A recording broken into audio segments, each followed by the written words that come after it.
met your grandfather. The Paradise movie theater was 53 cents. Our first date was at the Copacabana. Elaine set us up because she said he was nice. My mother's only advice was to take a picture with him to make sure he had at least one good side. We did the Lindy Hop all night. Our feet were shuffling just like this, like they were holding secrets just waiting to come out. And when he turned me, our hands knew where to find each other. It was like our bodies had made up their minds before we did.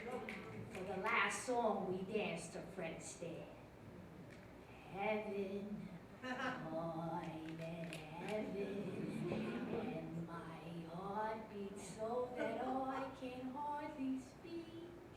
And I seem to find the happiness that I seek when we're out together dancing cheek to cheek. He sang along in my ear.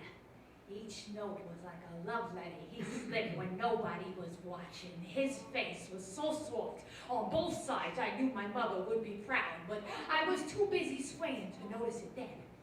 That night, we were kissing in my living room. I didn't want to give him the wrong idea, so we saved our tongues in our pockets for after the wedding. By the third day, he asked me to marry him. Said we danced well, and that made sense to me.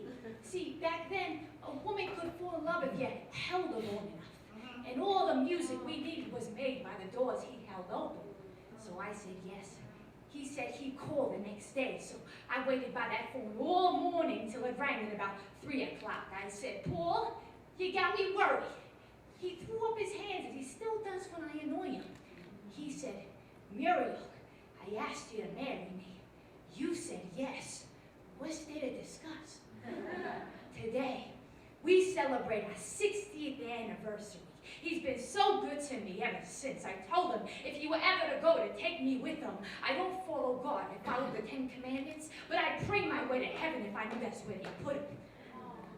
We're two good people. We've had our problems, but we've learned how to move through the years. See, when you've been together this long, you learn some new dances, but you never forget the ones that made you